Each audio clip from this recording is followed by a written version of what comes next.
Hi, this is Marlene with Miami Ghost Chronicles, and I want to welcome you to another episode of Stories of the Supernatural. Wherever you find us, whether it's a video on YouTube or on your favorite podcast platform, please like and subscribe to us so that you can get notification of when a new show is released.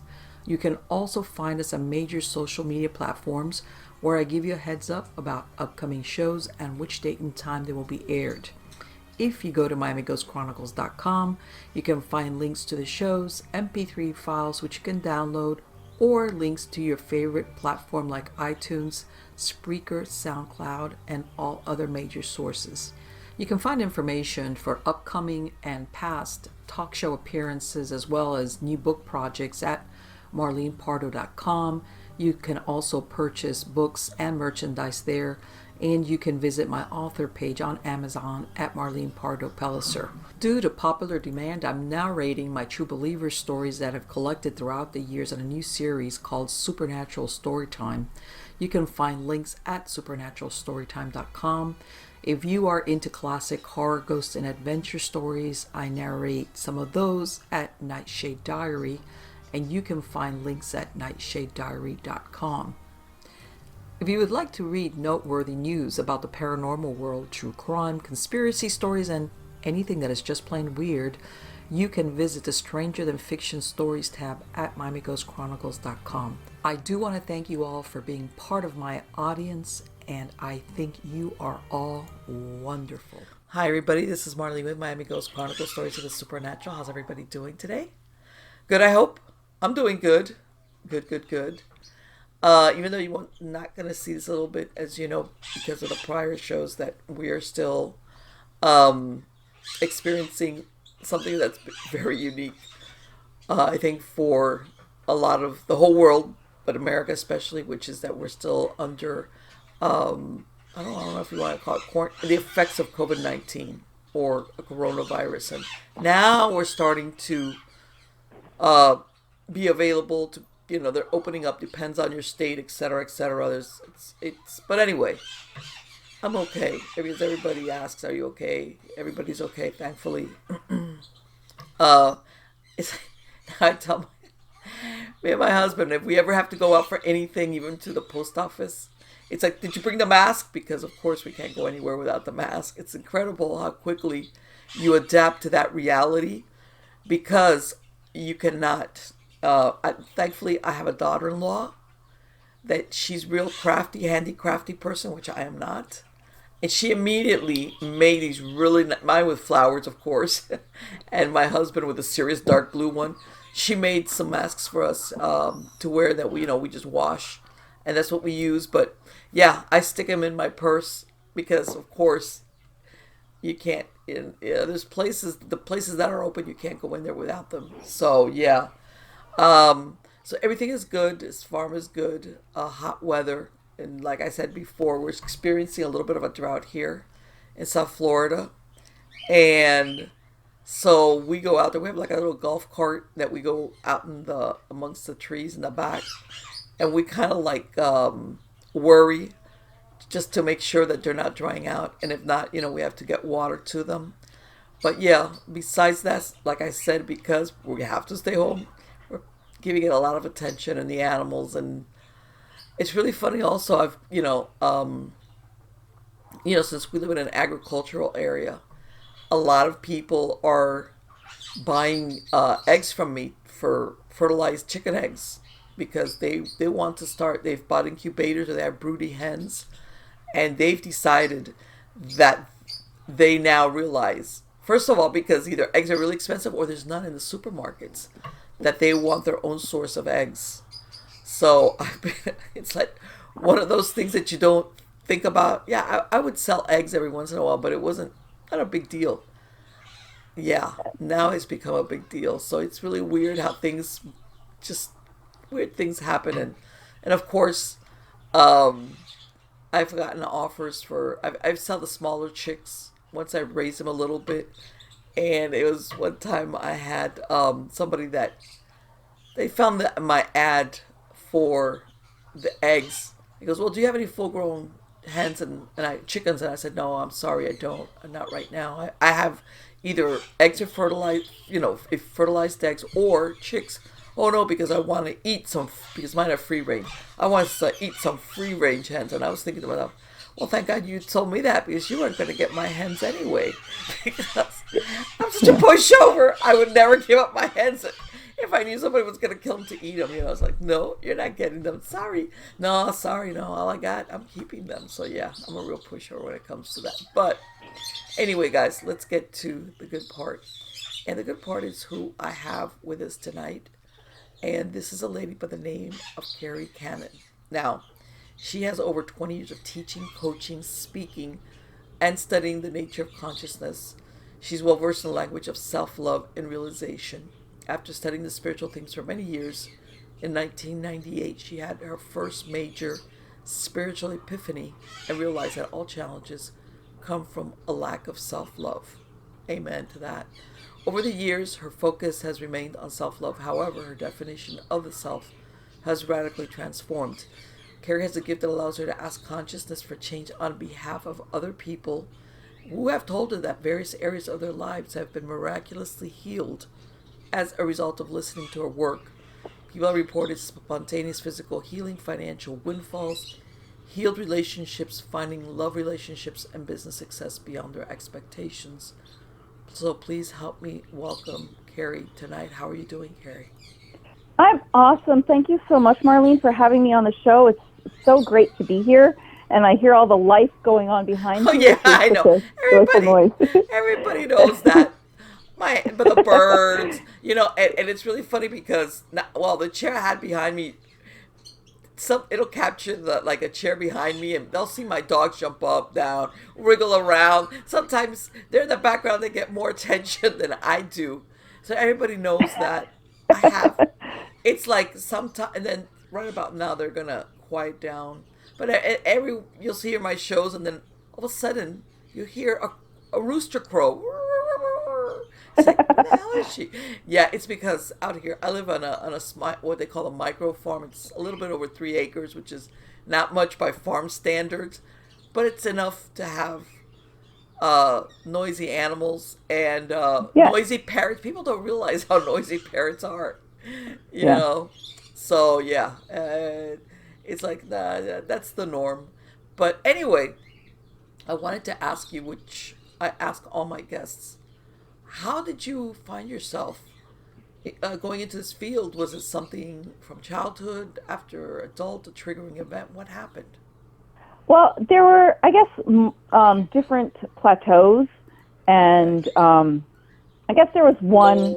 It started off in probably when I left home after college. I started studying the spiritual themes. I moved from New York to the Cayman Islands. And it was really my first time alone in the world, where I got to understand who I was and discover a lot about myself. And I found myself in a group of friends who were, I was 23, and all of my friends were 50.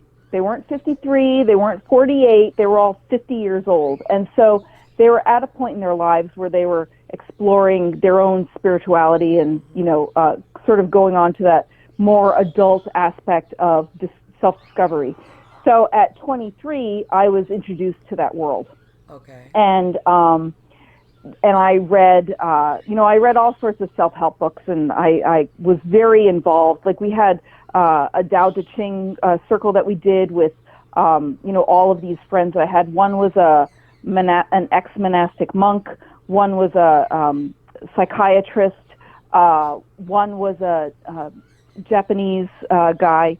And anyway, so we all kind of got together, and we were doing that. And at the time, I was also studying A Course in Miracles, which sort of led me to the next phase of my discovery, where I discovered that all challenges were sourced in a lack of self-love. Because so that was in 1992, where I was living in Cayman, and then in around 1998, I had met the person who was to become my husband.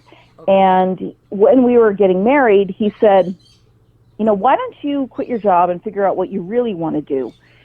Because he made like 6 times what I made. And, he wanted me to be able to find what would be fulfilling for me. Or he wanted me to figure out what I wanted to do, and I wanted to find what would be fulfilling for me. And I realized that I wanted to find something that would allow me to grow the rest of my life, that would be fulfilling for the rest of my life. And so I did a sort of a journey of self-discovery to figure out what is that thing that would bring me most meaning. And I had been a student, like I said, of A Course in Miracles, and there was while I was looking to try and figure out what would bring meaning to my life, I came across this article by a man named John Snodgrass, who wrote a book called Your Career Star. And it was just a kind of a short article, but it was Course in Miracles related. And he said, in his article, he said something like, your special function, according to A Course in Miracles, is the exact opposite of whatever you perceive to be the reality of your own guilt, sin, or victimization. In other words, what's missing is your gift, your weakness is your strength, and your special dysfunction is your special function. And as a woman who grew up in the Western world, I've always had body image issues. And, I was like, what's my special dysfunction? And I was like, I'm fat. And I was like, no, that's not it. I don't like myself. And I was like, no, that's not it either. I don't love myself. And when I had that thought, I started jumping around my living room thanking everyone who had ever hurt me, because I realized that they were providing me the context to understand the content of my thinking. And without those very painful experiences that I had as a child, I would not have I would not be able to see what I was thinking about myself. So that kind of led me on this journey of self-love. And then as my journey sort of progressed, I had the thought that, okay, if I am, like A Course in Miracles teaches you that, I am the chair, I am the TV, I am the clouds, I am, Jupiter, I am this person who I'm speaking with, I am that sound, I am that flower, I am that thought.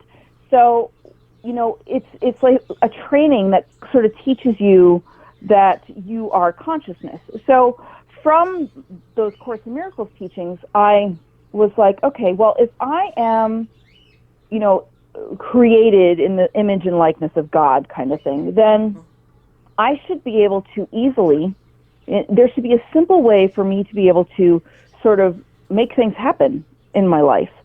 And so then, like, the next, 20 years was like a progression of trying to understand, like, with that thought sort of loosely held in mind, trying to understand the nature of consciousness, which is why I delved into trying to understand that, because I wanted to know, okay, if I am an aspect of this infinite being, and it lives through me, then I should be able to harness this in some way.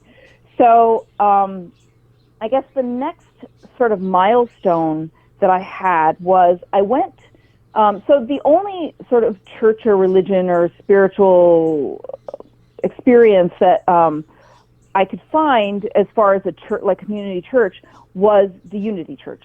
So I had sort of told myself I was never going to go to church again, because I just didn't like the idea of sin, and it was contra to what I had believed. And I decided I was never going again. And then a girlfriend dragged me to a Unity Church, and I went, and I was like, oh, they conform to my way of thinking, so yes, I will go, Mm-hmm. And then in 2004, I went on a spiritual enrichment and education program at Unity. And these are really intense sort of it's like a week of coursework. And they are, I took 4 classes, and everybody takes 4 classes. So I took 4 classes, plus like a prayer group in the morning, and each class was 2 hours.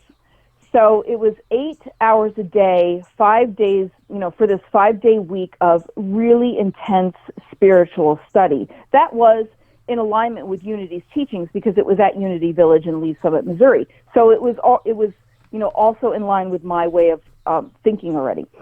And one of these two of these classes actually were taught by this woman who's very well known in the Unity community. Her name is Eliza. And she taught the New Testament and Jesus' teachings, like one class and then the other one. So 1 2-hour class and then the one after that.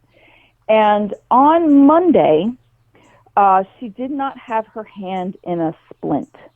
And on Tuesday and Wednesday, she did. And somebody asked her on Wednesday, what happened to her hand. And she said that she had gotten into a car accident like 10 years before. And ever since then, she would have to wear this splint on her hand. And on Wednesday, we were going through Jesus' miracles. And I just want to, before I go into this, I just want to tell people, so my background is sort of Unity, which is sort of a spiritual-based, Christian. It's like Christian-based, a new thought, but the way that I approach my work is not Christian-based. So I have my foundation and my background, but I've worked with people, like I had a Muslim marketing manager who I worked with, and she actually said to me that she didn't know if when we started working together, if my teachings would be appropriate for her, because, if you're Muslim, there are things that are sort of go against your religion and could be seen as heresy or whatever. But she found that when, from working with me, these teachings actually helped her to become a better Muslim, because it doesn't matter what you call that infinite consciousness. You can call it Allah, you can call it God, you can call it the universe, you can call it Jesus, you can call it whatever you want, So it from my perspective, it doesn't really matter how you relate to the infinite. It's just, I just relate to the infinite in the way that I, experience it. So I just wanted to say that before I kind of go into this story. Okay. So anyway, on Wednesday, we were going through all of these Jesus's miracles, and miracle after miracle after miracle, like we would read them, and there was definitely a method to his madness. So the method was that he would be presented with a problem or an issue or a challenge, and then he would go into meditation. He would come out with a knowing, and then he would do his little charismatic thing, and then the miracle, people perceived that the miracle had been done. And after the 1 hour break, because since each of these classes were 2 hours long, after 1 hour, people kind of need a refresher. So, we had a break at the 1 hour mark. And after going through all these miracles, I knew with every fiber of my being that we could do anything that he could do. We could do anything that he could do. And so I, found a quiet little spot, and I asked if there was anything that I could do to heal Eliza's hand, and I got a yes. And I was like, okay, what do I do? And I got just no. And I was like, really, just no? And I got just no. I was like, okay. So I walked back in the room. I held her hand. I looked her in the eye, and I said, Eliza, I don't know how, but I just know that your hand is already healed. And then somebody walked in like 2 seconds later and said, oh, Eliza, your hand is healed already. And then, she continued with the class. And then, we went home and came back on Thursday. And then on Thursday, she wasn't wearing her splint. And somebody asked her, what happened with her splint. And she said, it's so funny. I woke up today and my hand felt better than it had since before the accident. And I was like, that's very interesting. Yes. So, yes. So the next year or so went by, and she would send out these little, Jesus jokes and things like that. And I asked her, I was like, Eliza, do you remember when, I told you that your hand was in a splint, and I told you that your hand was healed, and, the next day you came in and it felt better? I was like, how's that going for you? Is that, did it stick? Like, what happened? And she's like, oh my goodness, I totally forgot about that. She's like, my hand is fine. It's totally fine. There's nothing wrong with it. It's, it's healed. Wow. So I was like, wow, yeah, exactly.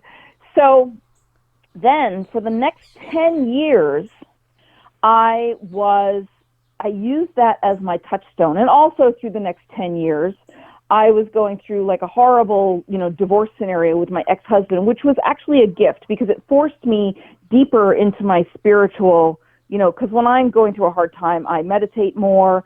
I'm in tune more. I try and listen more and all of that. So I believe that, my hard divorce scenario, which was, would not wish it on anybody because it was sheer hell. I believe that actually propelled me to my next level. Okay. So the next level was I was experiencing so to give you a little bit of background on my life, I grew up in sort of a upper middle class family, and but we lived a rich lifestyle. So I grew up in a restaurant family, and we owned a high-end steakhouse where they served steak, lobster, and seafood. And my stepmother was a flight attendant for TWA, and my dad's restaurant was right down the road from the ski resort, and we lived on a lake, and we had a motorboat, and we would go, water skiing. So we lived on a lake, which was our primary, it was our primary house. It wasn't like a second house. So every day in the summer, I would water ski. Every day in the winter, if I wanted, we had passes to the ski resort, so I would snow ski. When there was no food in the house, I would go to my dad's restaurant and have steak and chocolate mousse. Wow. And when we went on vacation, it was cheaper to fly to Europe than it was to go to the Poconos. So, even though we didn't have lots and lots of money, we lived a life as if we did. Right, because of the circumstances. Yes, I see what you mean. Yes. So I never knew what it was like to not have money. So I was very, I grew up in a very privileged home.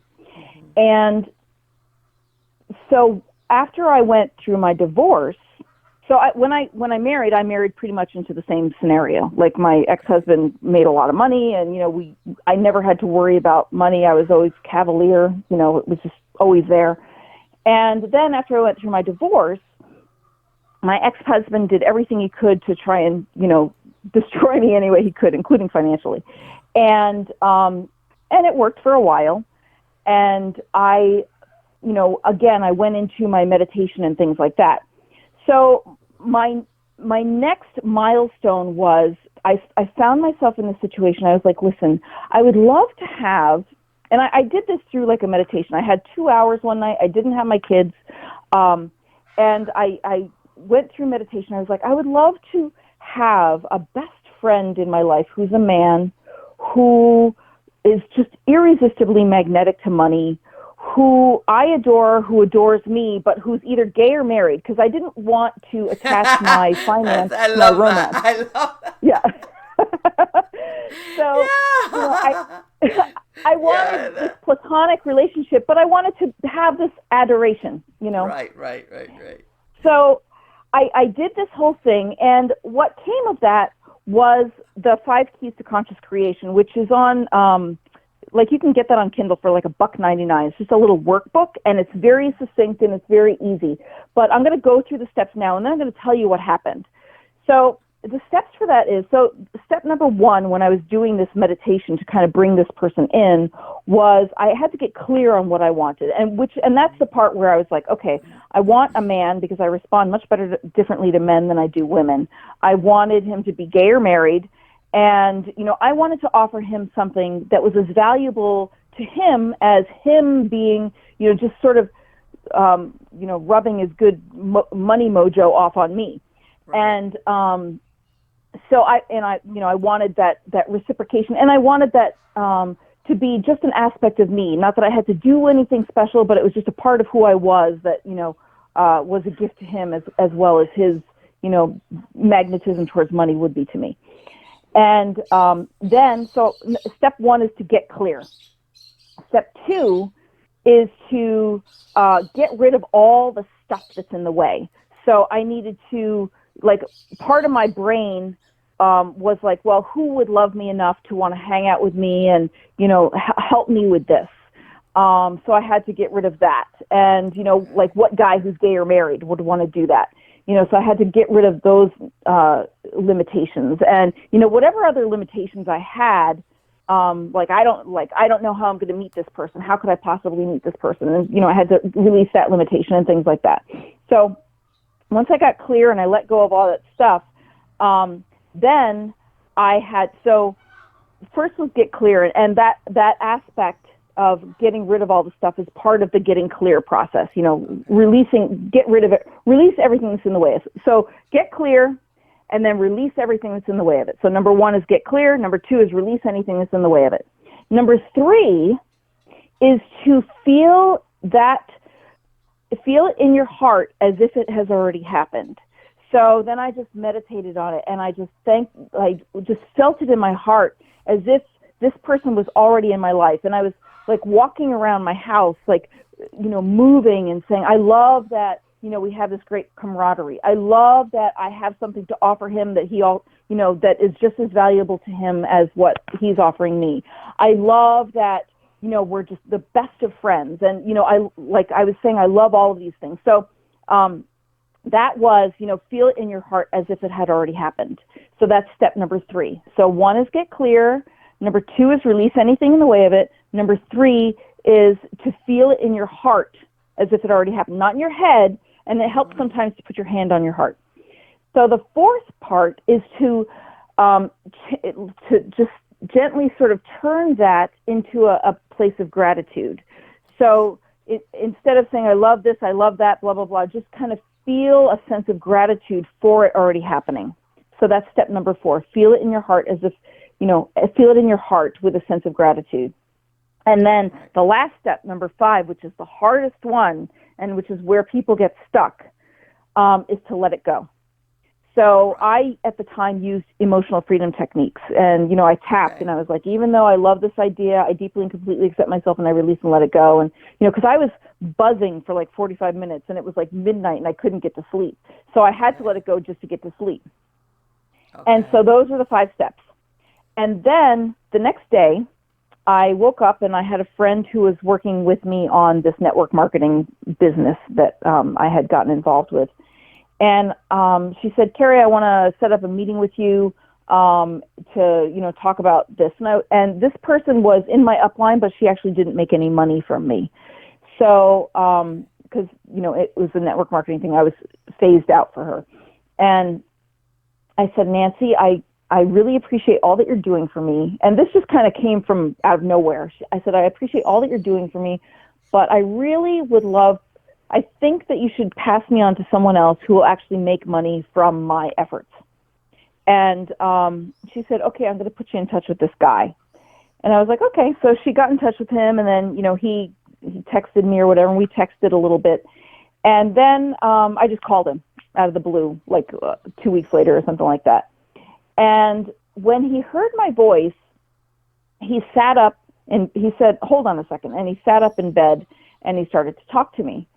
And I didn't realize at the time, but him sitting up in bed was very significant. So, you know, from that, we seemed to have a good camaraderie, and, you know, he was trying to help me with this business and everything. And you know, we talked for about 6 weeks before he came back to my area, because he lives on the other side of the country, and he's got his businesses over in my side of the country. And so then when he came here, I went with him to this big, it was like a big like event, like a convention for that business. And he asked me if I would be his assistant during that time. And I was like, sure, you know, because I was, you know, I had the time to be able to do that.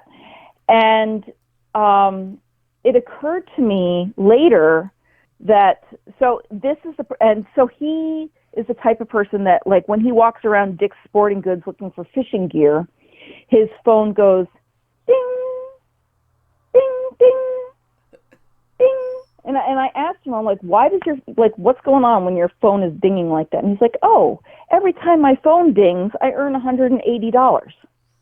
And so, yeah, I was like, oh.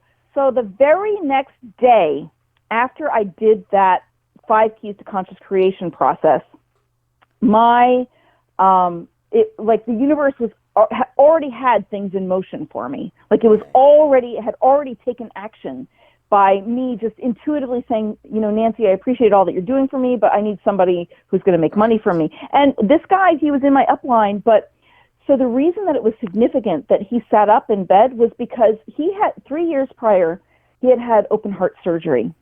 And for those who are familiar with, the people who have had open heart surgery, there's a limited life expectancy after that happens. It's like 5 years. And the reason is because of the anxiety. Like, your body goes through such a trauma from being ripped open like that he was having panic attacks that were lasting an hour and a half. What? So when I was being his assistant, I would just be me. I was just being my natural self.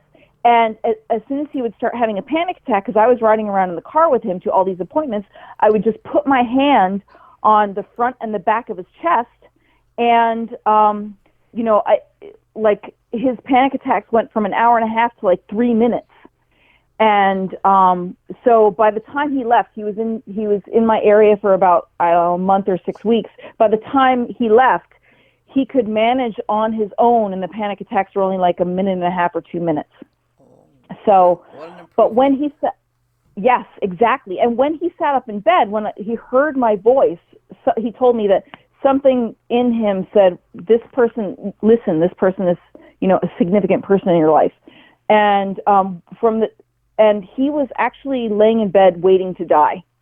So when I called him, it kind of revived him.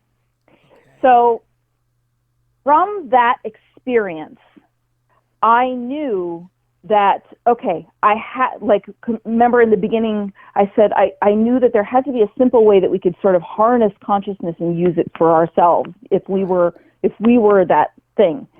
And so that was my next step along the way. Then a few more years passed, and I found myself again, sort of financially struggling. And I was, at that point, my ex-husband had temporarily wrangled my children away from me. And I was like, okay. And I saw a pattern where I was in these dysfunctional relationships with men and money. And I was like, ooh, I see this dysfunctional relationship where I was in this control dynamic with men and money. And I wanted to have a positive relationship with men and a positive relationship with money. And, I saw this just weirdness. And so I was like, ooh, I see this pattern in myself and I want it gone. And so I went to Silent Unity, which is part of that Unity organization. And I sent in a prayer request and I said, I see this pattern in myself. I want it gone and I want it replaced with something better.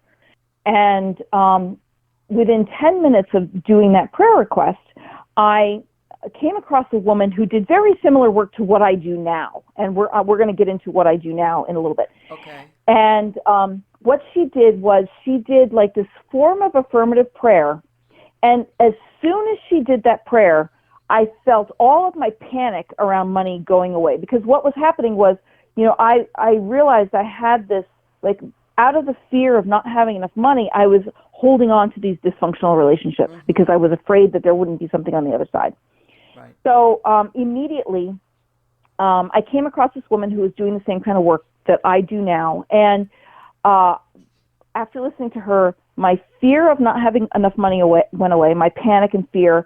And everything, I found myself in a state of infinite peace and patience.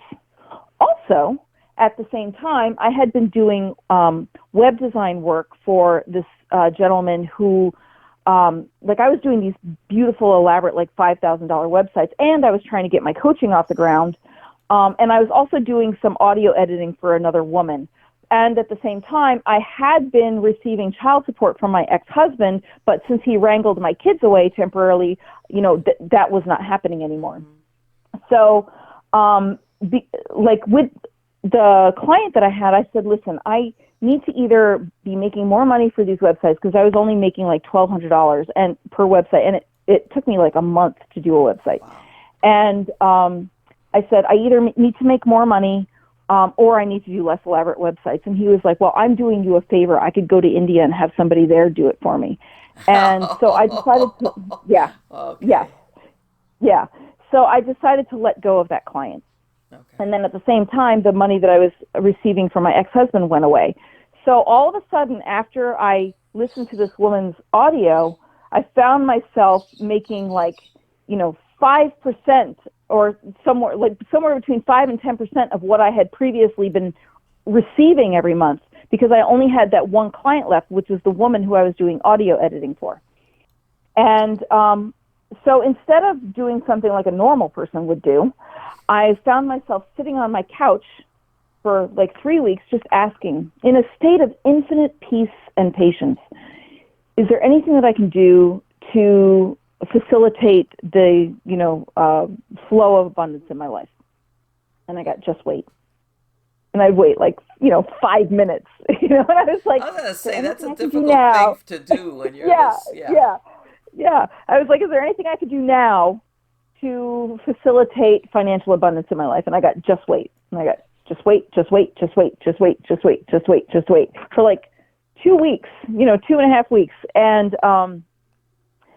from this woman who I was doing the audio editing for, she had a client or a guest on there who, because I was doing the audio editing, I listened to all of her interviews. She had a guest on there who fascinated me, and I was doing a podcast at the time as well. And I asked him if he would be a guest on my show, and he was like, sure, but he wanted to do a pre-interview. So I was like, okay, that's fine. I could do that because I have nothing better going on. I'm just sitting on my couch meditating. So I was talking to him, and we got along really well, and he said, how many people do you know like that woman? And I said, I don't know, hundreds. Those are my people. And he said, how would you like to, organize, interviews with people like that for me? He said, I'll pay you $500 a pop. I was like, really? How many do you want? And he said, as many as you can get. So I was able to get him about 10 a week, which I will let the audience do the math. $500 times 10 a week, times, however long I did it. That's a considerable chunk of change. Yeah. And so in 2.5 weeks, I went from receiving $250 a month for doing the audio editing to over $20,000 a month. Wow. In just by sitting on my couch, meditating and asking. Mm-hmm. Okay. So that led me to my next step, which was I was obsessed with trying to find out as much as I could about this woman who did the stuff that I do, that I now do. I was like, who is she? Where can I find more of her? And how can I do private sessions? Because, I was making over $20,000 a month, so I could afford her $1,000 an hour that she was promoting on her website for her work. Okay. And, but I tried to schedule an appointment with her. She was unavailable. $1,000 an hour, you would think that they would, be available for an appointment, but, she wasn't. So then I tried to see if there were any group programs that she had going on, and she didn't.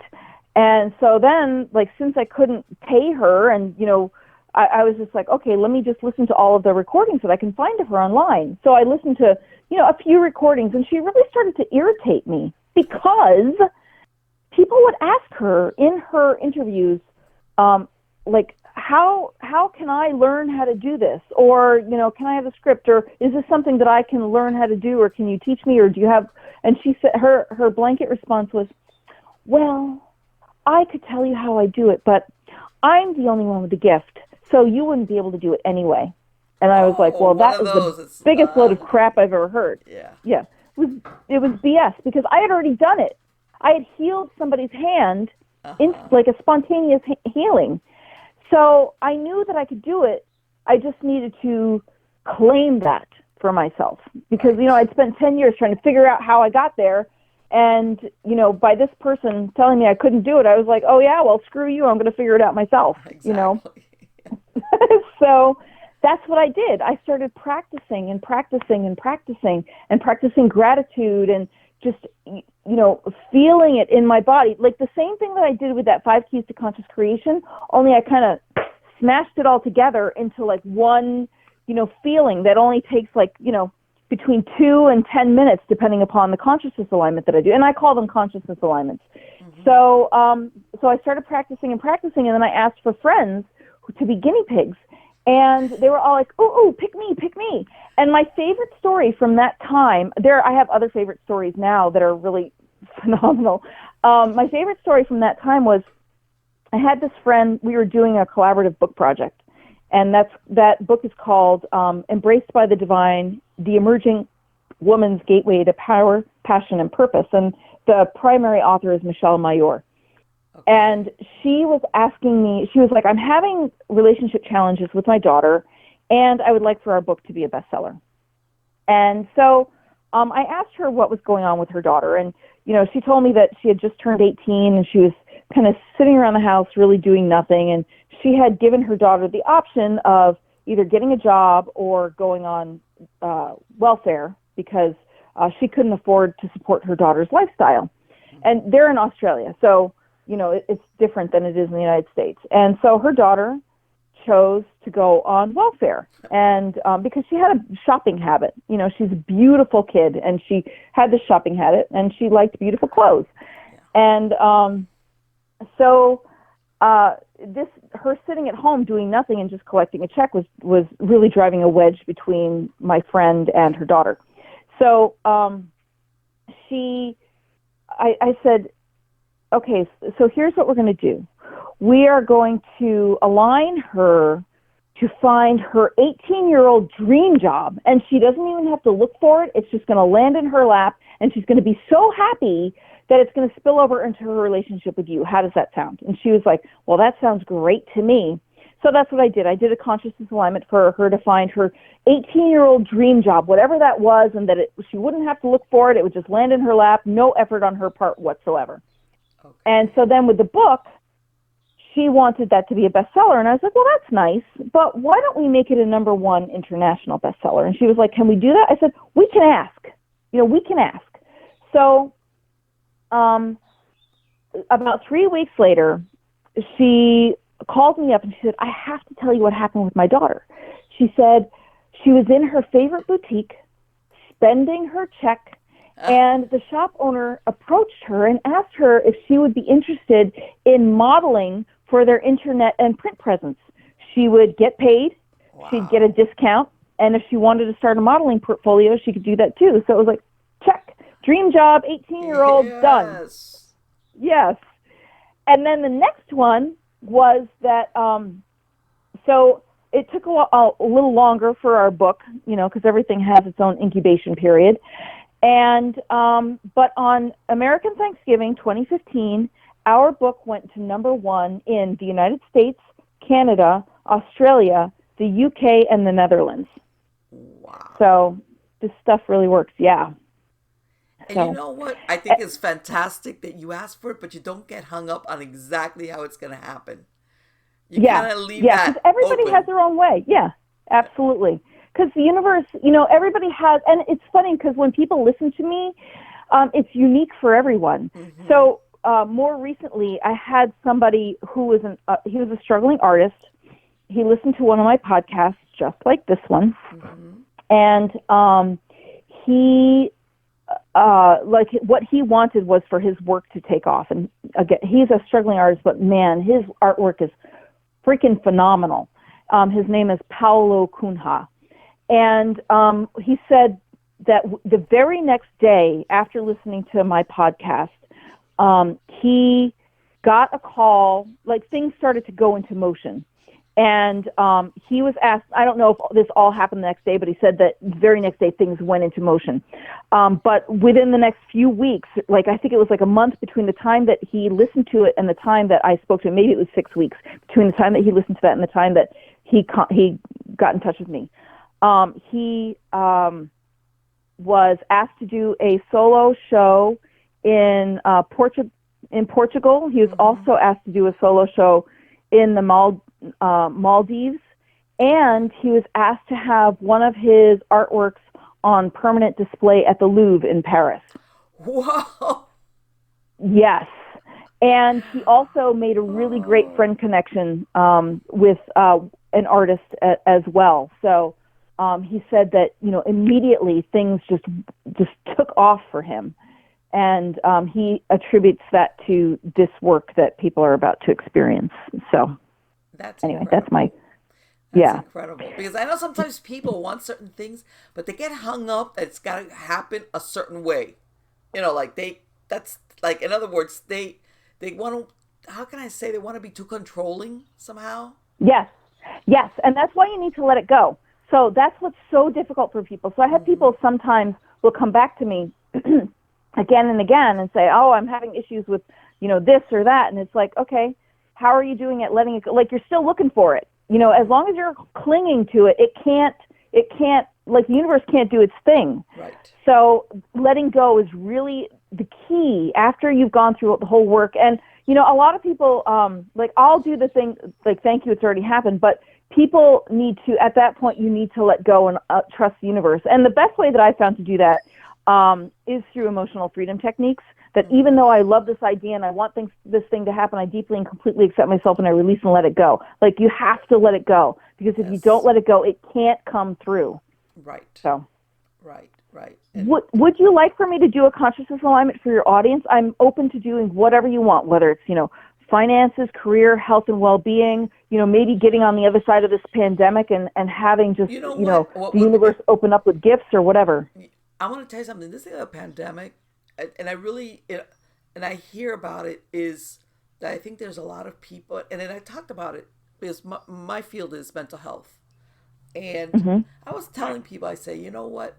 Eventually, besides the fact that I said, there's a lot of people that obviously there's going to be economic challenges depending what you worked in. You might not have a job, you Hmm. might have a job, but I said, I think there's going to be like a certain portion of uncertainty because this happened so quickly. We all went Yes. from, God, Christmas, New Year's, pandemic. It was like, what? Right. Right. And a Where, really strong economy pandemic. Yeah. right.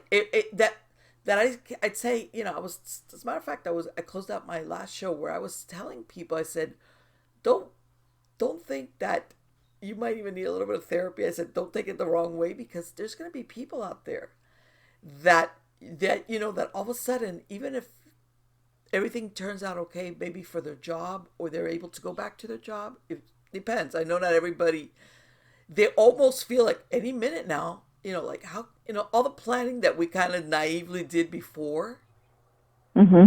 now people are going to be wondering, well, is this going to happen again? Well, man, Hmm. and I think for a lot Yeah. of people subconsciously, I consider myself a subconscious behaviorist.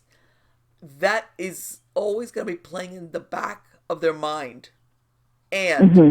I do agree with you. I think that a lot of the things that we draw to us or manifest has driven a lot by our expectations Hmm. of what we think we deserve. Yeah, like you said, there's a host of things that can direct what our expectations are, either Yes. consciously or subconsciously. And of course, unfortunately, fear limits us a lot of times Yes. because we're humans.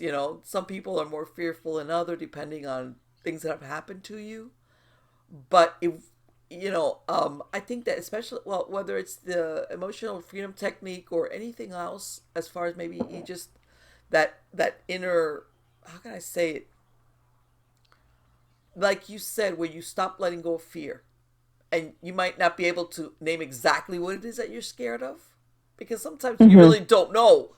you know Right. you don't know what's the Right. next thing, but all of a sudden, like, letting it go, that just to trust that Yeah. everything's gonna be okay. Like, go ahead with your Yeah. life.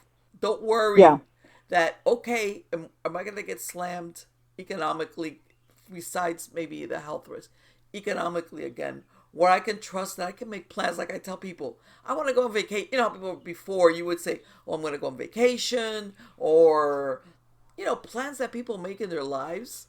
That I think a lot of people now, even when this thing kind of like smooths out, they're still going to be kind of hesitant about, Yes. because it's going to Yes. be like, well, yeah, but what if, like, even now, Mother's Day, all these significant holidays, everybody's like, what are you gonna do? Not much, Yeah. I Yeah. so it's, if we could discuss, or if you could go into something that people can work on, to let go whatever the fears are. Like you said, each person is different. as to what they fear might happen. Some people it might Okay. be financial. Some people it could be health wise. More, Yep. I want to say like a trust in like everything's gonna be okay. Okay. Yeah, absolutely. So what I'll do, so people don't even, with this work, people don't even have to work on anything. Mm-hmm. The only thing they might need to work on is letting go of the outcome. So, Right. but what I do with this work is I actually access the higher part of you. So you just live your day, you do the things that you do naturally, and it seems like miracles just land in your lap. Kind Yes. of like with that Paulo Cunha guy, like it wasn't like, he contacted the Louvre and told them to, here's my painting. They contacted him. And it's Right. just, the universe, it aligns your consciousness to be in harmony with your desires. So what Absolutely. I'll do then is I'll do a consciousness alignment for letting go of the fear, however that shows up in one's life, wherever one is feeling that they're constrained or limited, or wherever their greatest fear is coming from, to let that go, replace that with a sense of ease and knowing that everything will be all right, bring people into presence, and being open to receiving the gifts that are banging on the doors to try and come into their lives. How's that? Yes. Wow. Yeah. Okay. Okay. All right. So, everybody who's listening, in order to receive a consciousness alignment, there is one active part that you have to do, which is actually listen to me. And so don't be chasing toddlers around. Don't be doing your dishes. Don't be vacuuming the floor or listening to this in the background. You need to listen to my words and say yes to yourself while you're listening. And that's it. Saying yes activates your free will, so it allows your individual consciousness to know that you want these gifts. So here we go. And say yes as I'm speaking. Don't wait for me to tell you to say yes, because sometimes people are like, oh, when do I say yes? It's like, when Say I don't start worry. speaking, Yes. that's when you say yes. Yeah. Just stick So, that okay, here yes we in there go. on the pause. Don't worry about it. Thank you, divine consciousness that lives in, through, and as me and everyone who is hearing my voice, that is both the voice that speaks and the ear that hears. It is all potentiality in every single moment of now. Thank you, thank you, thank you for releasing this person now from any fears that they may have that interfere with their ability to live a peaceful life. Now, whether those are financial, whether it has to do with health and well-being, whether it has to do with their relationships, whether it has to do with their safety, or whatever that may have to do with. Thank you for releasing this person from those fears now. Thank you, it's already done. Thank you, it's already done across all time, space, dimension, and reality, going down their mother's side of the family and their father's side of the family, going back 10,000 generations. Release the entire family lineage, going back 10,000 generations, from any fears that they may have brought to this moment of now, whether they're genetic or energetic inheritance, contracts, curses, parasites, limiting beliefs, stories, or anything that may be in the way of them being able to be in a sense of peace and ease and receptivity. Thank you for deleting, uncreating, and transmuting anything in the way of that. Now, thank you for aligning them in every vibrating molecule, every strand of DNA, every atom of their body. Thank you for aligning them to be in peace and harmony with receiving the gifts that this transformation is bringing into their life now. Thank you, it's already done. Thank you, it's already done now. Thank you for opening this person's consciousness and opening their life in ways that they never even imagined. Thank you for allowing them to experience greater prosperity, greater health and well-being, greater, more connected relationships with themselves, with their families, with their inner being. Thank you, it's already done. With their life, thank you, it's already done now, across all time, space, dimension, and reality, in every level of consciousness, every strand of DNA, every vibrating molecule, and every spinning atom. And thank you for hardwiring this person to trust that the universe is living in, through, and as them, and wants and desires the things that they desire. Thank you for deleting, uncreating, and transmuting anything in the way of that, any stories, any limiting beliefs, anything that may be in the way of them being able to be at peace and at ease and mindful and live a meaningful life. Thank you, it's already done. Thank you, it's already done now. And thank you for showering this person with gifts that are unique to them, gifts that are unique to them, that are something even better, that are something even better now. Thank you, it's already done. Thank you, it's already done now. Thank you, it's already done now. And so it is. Okay, take a deep breath and push it all out. And take another deep breath. and push it all out.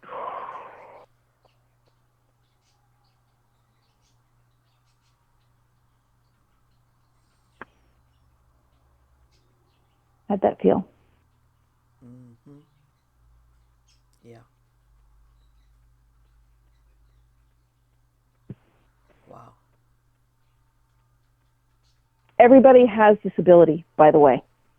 Everybody has this ability. And I do teach it. And I have many different programs that,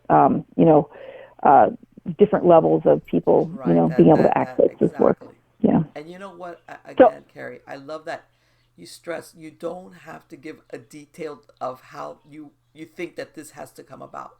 You can leave that yeah, open ended and let it go, because sometimes people get too caught up in the how. They can't, in other yeah, words, if they think that if they don't detail how, then that it won't get done. Yeah, it won't get done. yeah. And that's why I leave it open like this, because we don't know. So I've learned, I'm old enough to have learned from my life that I might think that I really want something, and then something else Oh, shows up and I'm like, yes, holy crap, yes, this is awesome. yes. So yeah, Right. Like yeah, that painter that you described. yeah. Do you think that he would consciously have thought he was going to get contacted by the Louvre? Come on. I don't think in a million years that he Of thought that he course. would be contacted by the Louvre. No, he would. He may have asked, like he said, for an exposition or to get going.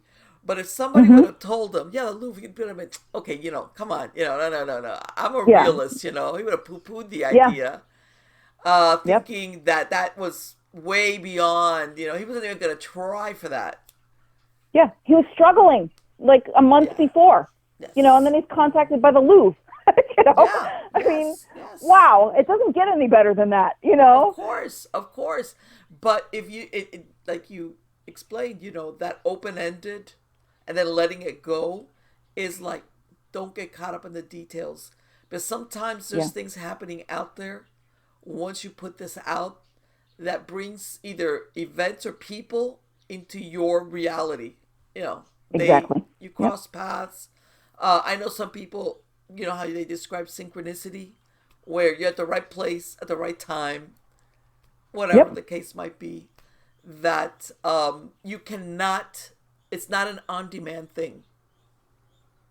It's right. just, and of It just course, happened. and what you described also, when you sat there for 2 weeks or 2.5 weeks, that there's this trust in believing this, what I feel or what I want, or it's going to happen. Because let me tell you something, a lot of people, they would have said, "Oh, nothing's going to happen," or I'm getting caught up in wishful thinking. Yeah. So, Well, let me clarify on that. So when I sat there for 2 weeks, it wasn't like I was trying to force myself to sit there for 2 weeks. So I am not the type of person normally who would be able to just sit there and be calm for 2 weeks. It was the universe took care of that. Like okay, that was the thing to do.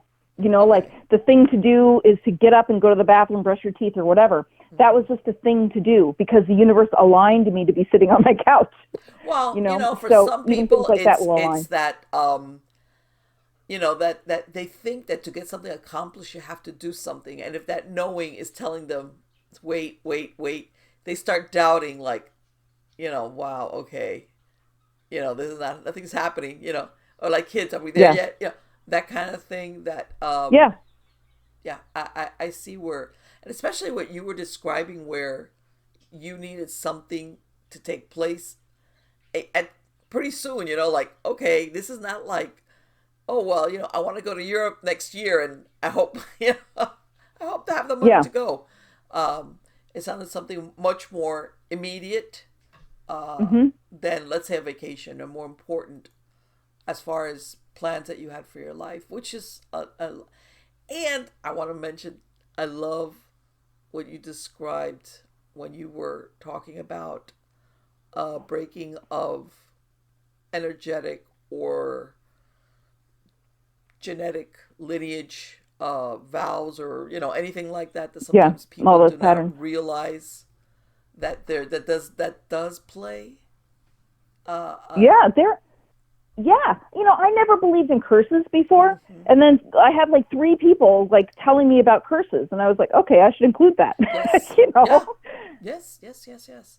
People, some people it sounds so well, or that somebody, let's say in your family lineage, that you never met. It might have This person might have been come and gone long before you ever made an appearance. That what they did, knowingly or unknowingly, could affect you or your family down the road. Yeah. I've a lot of times I've heard also people have taken vows of poverty, or somebody in their Mhm. lineage, genetic, or Yeah. made vows of poverty. Because remember, at one time, poverty, especially among religious orders, was considered next to holiness. That kind of Yeah. approach, Yeah. and that they're affected. That somehow or other they're affected by it just because of. So yeah, people don't. That's so important, and I know people think what, It's like Mhm. yeah. So which is I've been Kerri, I've been showing copies of the book that you have, the Mhm. workbook, and let me ask you, is that something when you say you offer, does a person purchase the book and take the class separately, or is it either So, or? if people go to my website, there are a couple ways. So there are a couple of different ways that you can, approach me. The workbook is actually free. It's Mm-hmm. always been free, so you can get the workbook for free on my website. And so if you were to go to divinewithin.com Mm-hmm. and sign up for my newsletter, you will get 5 free consciousness alignments. One for health and well-being, one for relationships, one for finances, one for joyful fulfillment, and one for spiritual connection. And then you'll also get the Uncovering the Divine Within workbook. So that's free. Okay. If people wanted to participate in my monthly group calls, which is kind of like I take that consciousness alignment that I did, but I open up the call for people to put in requests, and it typically Okay. goes about an hour, maybe an hour and 15 minutes, maybe 45 minutes if I don't have very much engagement that month or whatever. Mm-hmm. But it's like back to back to back to back to back consciousness alignments that are geared towards what the group is asking for. And then there's so that's at commandmiracles.com. Mm-hmm. And then if people wanted to learn how to do this themselves, you can contact me, sign up for the newsletter at divinewithin.com, and then, contact me and say, Kerri, I'd like to learn how to do this, and then we can have a conversation about that. Perfect. Wow, that's great. That's fantastic. I think that's one of those things that I want to say. Sometimes people have what they call the epiphany, like whoa, angel singing. I Mm-hmm. get it, I get it. But I think sometimes for us, you could have it, but I think sometimes you have to go through that process. Like something like Mm-hmm. what you described happened with you, that it was Mm-hmm. certain things happened, and certain events in your life propelled you forward or made you react a certain way, that looking back you realize in reality that helped me out, Yes. especially Yes. when we have troubles, where you're thinking, oh my God. Yes. Yes. um I mean, yeah, when I was going through all of my struggles with my ex-husband, honestly, I would not wish that on the world, exactly. like on anybody in the world, because it was the toughest thing that I've ever had to go through. Mm-hmm. And I don't want to invite him over for dinner, but he's probably the greatest gift. I would Right. not be who I am or where I am if it were not for him being so good at what Right. he did. Right. You know. Yes. And I know that when you're in the thick of things like that, whatever the case might be, you're thinking, sure, yeah, I'm going to be happy Yeah, about this I'd like to see ever, him dead. ever. Yeah, yeah, Nah. yeah. But yeah, whether it's personal relationships or things, other circumstances that happen to people, um, you sometimes later on, it depends, of course, on what it is. There's always something good to be taken from it. In other words, Yes.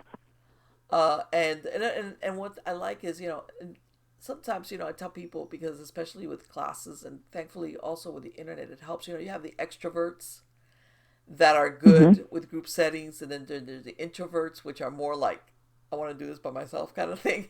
Like, Mhm. Mhm. because that's just their personality. Right. And sometimes, especially if I think if they're facing things about themselves, like Like they don't want anybody to know. You know how people sometimes are some Yeah. people don't care. They'll talk about like, oh, the blah, blah, blah, blah. And I think, and Yeah. I'm a real jerk, and now I realize it, and I have these shortcomings, and I need help Yep. quick. And then there's the other people that are in the corner going, I'm not gonna talk about that about myself. Forget that. Yeah. Yeah. Yeah. So, Yeah. everybody's got, but at the end, we and you mentioned something which I'd like to, which is, and I've mentioned it, the way we talk to ourselves, that inner dialogue sometimes, that you meant something about self-love, Mm-hmm.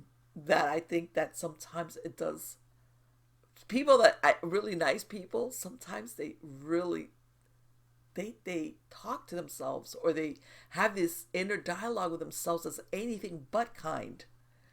Right. Right. Yes. So what I learned about self-love, so at first I thought it was geared towards my body, because I was body centric. But I realized that, through, especially this work has helped me to see this, that self-love has to do with just loving every aspect of your life. Because your life is you. You can't separate yourself from your life. Right. So regardless of where you are in life, if you can accept it, because that's what self-love is, self-acceptance. Accept it for what it is, and accept you for who you are and where you're at. Yes. Then you can, grow from that. So, like, honestly, like, this work, like, if people are afraid of woo-woo, this is like woo-woo off the charts, right? So this is as woo as it gets. I love it. And, some people are like, whoa, that's really weird, which I'm okay with that. But since I have worked on self-love so much, I'm okay with it. I don't care, because I know that if a thought is coming through me, it's already created. It's already there in the universe for me to just grab, because the universe is living through me, and it's asking me, hey, would you like to grab onto this idea? Because this idea is also you. So every idea, every potentiality is also you. You are that consciousness. So from my perspective, and since that's my perspective, that I am consciousness, which I learned through A Course in Miracles, I allow everything. I allow everything. And that allowance is, to me, self-love, because everything, even the crappy stuff, is the self. Like, even this coronavirus, it has gifts. It is myself, Yes. So it has gifts to deliver to all of us. And I'm just grateful that, I'm living through this now, because I can see this global transformation that's, happening, this transition that we're going through. And I'm really excited and grateful to see what's on the other side. Of course. I mean, everybody gets affected by different things, different ways, different circumstances, depending on where you are in your life. And there's so many, possibilities. You can extrapolate from there as individuals are. And of course, and that's something really important. This is not a one size fit all in that sense, because everybody is, like you said, at this moment, we are a result of so many different experiences. And also something that you mentioned, which I think is so important, it's the now, because sometimes people get caught up as in, when this future event is my reality, Right. then things will, Yes. then it'll be important. Then whatever the Yes. aha moment, and really, all we have is the now. And right. And really, there's no such thing as time. It's just a sort of a moving through space kind of thing. So, if when I do my work, when I say now, a lot of people feel like an energetic punch when I do that, or like I've been told a slap, like a reality slap, and that's why I use that, because it's not in the future, it's now. It's like this life, it's now. It's like align things now. So yeah, exactly. Wow. Kerri, it has been fantastic to talk to you. Wow. Thank you, Marlene. It's been great. It has been. It's just like, woo, whizzes by. Let me tell you something. This is, there's so much that you are, I mean, the approach, I think, is great. I think a lot of people, I hate to say this, need this. Okay. Mm-hmm. Because sometimes and I want to say this especially, and I know there's people out there that are gonna go, ugh, I'm gonna go for my little control freaks out in the audience.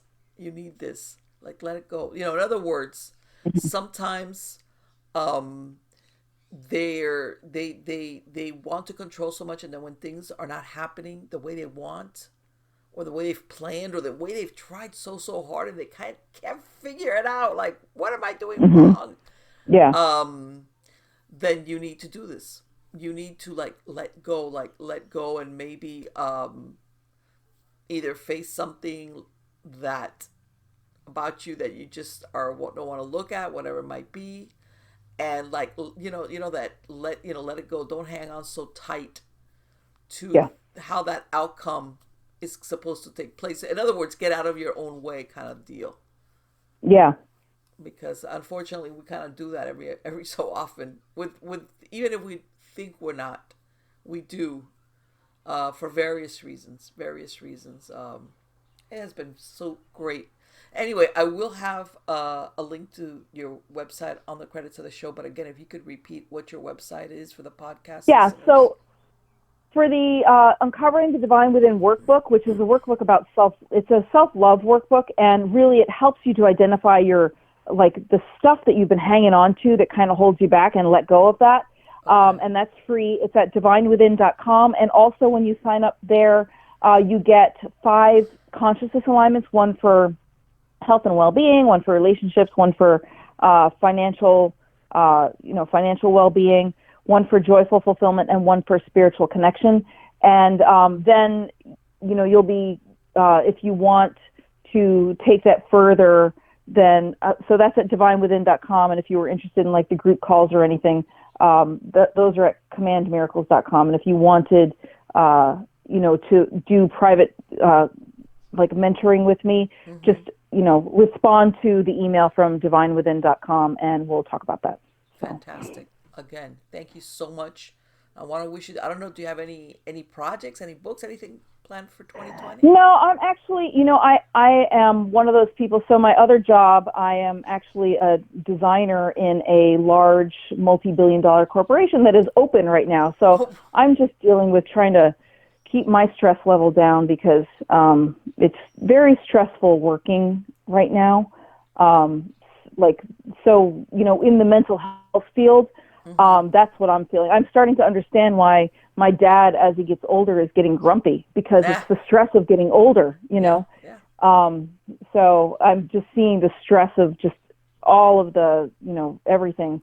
So Yes. I don't have any projects going on. My project right now is just kind of live my life and, Yeah.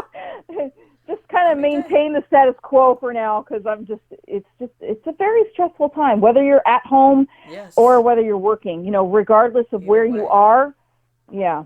So Absolutely. But then again, but good luck to you, and thank you so much, Kerri. thank you. Thank you.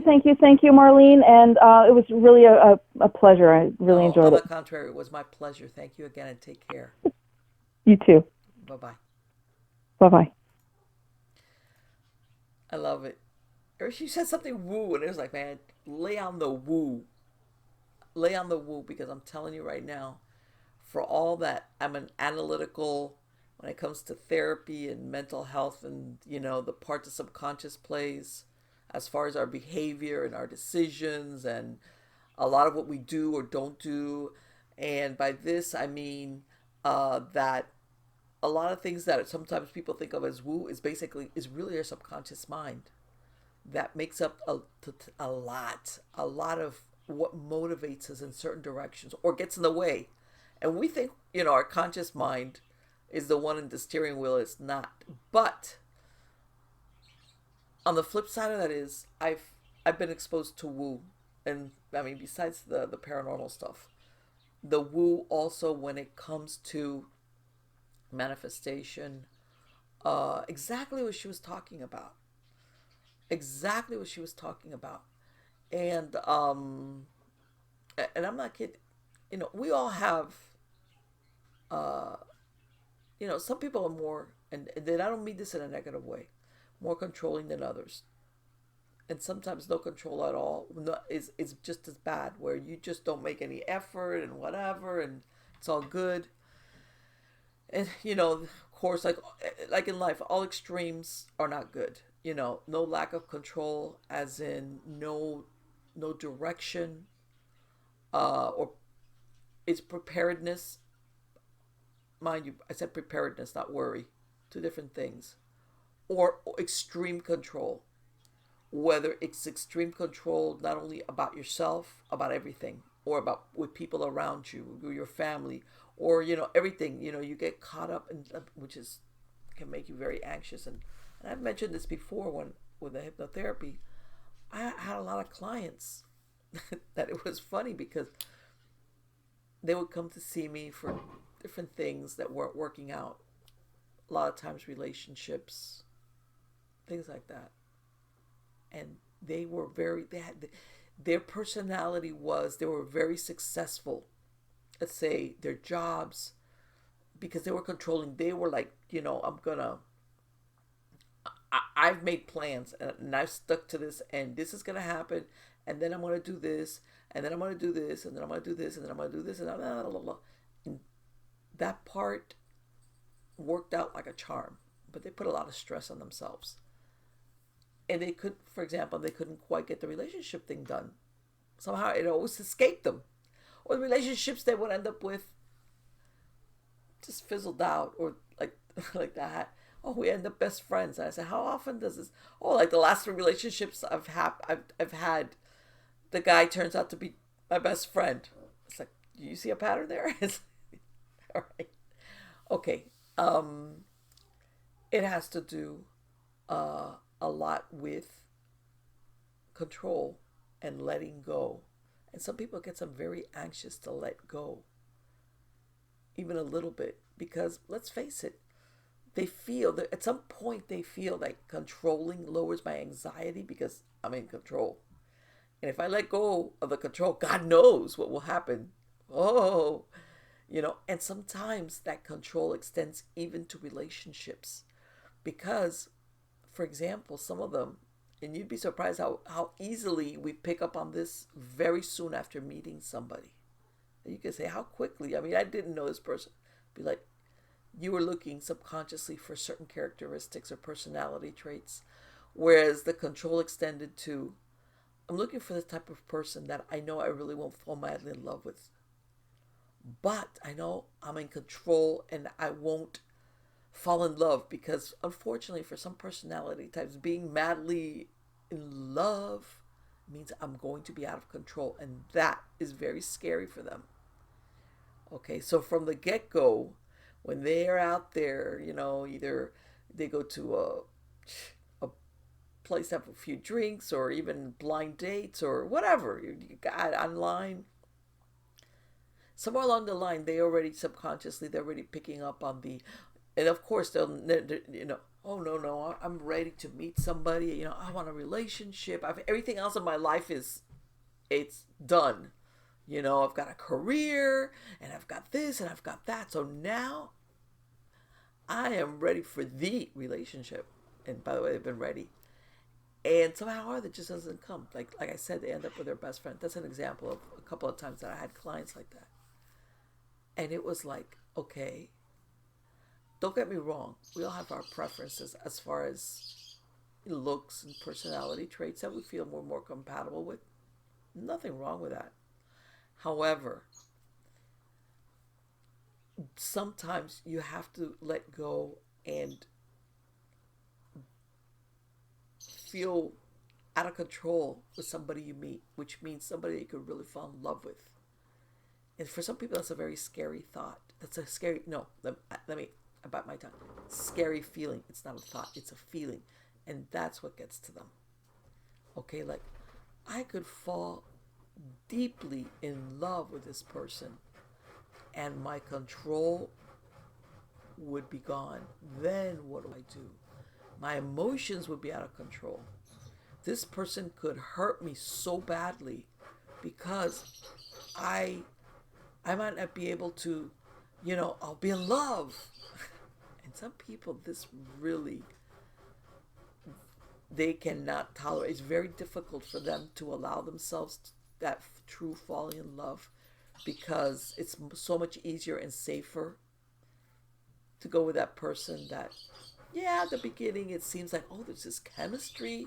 Believe me, it's not like right off the bat you're thinking this could be my best friend. No, no, no. They're like turned on, and the chemistry's there, and the sex, and the this and the that. But there's a lot of other stuff you start picking up. Along the way that this will fizzle out. This will fizzle out. As a matter of fact, it's really funny because some of the things that you get along with so much initially is because you're both a lot alike. You know that thing, oh, we both like the same thing. Okay, now, and let's tie this into what Kerri was talking about. Let's say for that person, okay, that wants to, like what she said, I want this kind of relationship. I need this kind of relationship. This is what I think I need now. Let's say you're this type of person. Hey, I've done my studies. I've got a great job. I'm ready now for the relationship. Maybe I want to start a family. That's it. I've done partying. I've done traveling. I've done I've hit my bucket list on a bunch of stuff that I wanted to do. For example, before I was 30. Why not? But now, you know what I realized? Yeah, okay, that was great. But now I want the relationship because I want to have the white picket fence. Whatever the white picket fence is for you folks. I'm just, whatever. Whether it's with kids, without kids, whatever applies. And in your mind, you kind of have this idea of what you think this person would look like and or be like. And to me, it sounds like her approach is really good sometimes for bringing that person to cross paths with you in ways that you might not.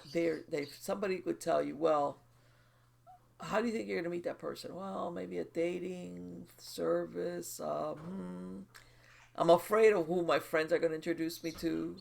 But, it's like, okay, well, let's do it her way. And the reason why I say that is that sometimes the universe gives you not what you want, but what you need. Sometimes two different things. Okay, because sometimes when you think what you want, when you say, I want this, it's not really what you need.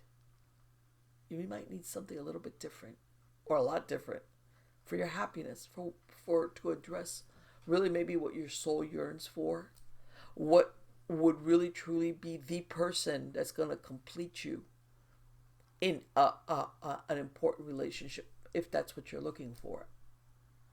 And it kind of opens that path, and of course, you take it from there. But yeah, let me tell you something. I could have talked to her for a long time because in another show, maybe I'll do a show about the aspects of familial and hereditary curses and vows, broken, unbroken, where she was talking about. You would think, well, what is one thing? Believe it or not, yeah. And I know some people are going, oh, woo, woo, woo, woo, woo, woo, Marley. Yes, I have seen that. I have seen that happen, where people are affected, and you might think, how so? But yeah. Along things that your ancestors, and when I say ancestors, sometimes this could have been some stuff that happened quite a few generations back. That's what I'm saying. This could have been something that occurred, forget it, before even your grandmother was born. In certain areas. Sometimes it doesn't even have to be like something truly dark, like a curse, but it could be certain things that repeat in your family. And it's tied into something along those lines. So her mentioning that in what she was describing, I get it. I've seen that, and I understand why she addresses it. So maybe we'll do a show about that, because I've seen that. I've seen that materialize in a lot of different aspects. So again, guys, thank you for being part of my audience. You're all wonderful. Don't forget to check me out on my Amazon authors page. Marlene Pardo Pellicer, or marlenepardo.com. That's where I have all my books that are up for sale. Like I said, I've been putting out a lot of fiction books for my Sybil Chronicles. I've put out 3. I just came out with a short story one for young adults. It's a horror light anthology. 3 short stories, for that 13 to 18, 19-year-old stuff. I just published that. It's just an ebook on Kindle on Amazon. Also, you can go to Smashwords and find it there. I'm going to have it there probably for free.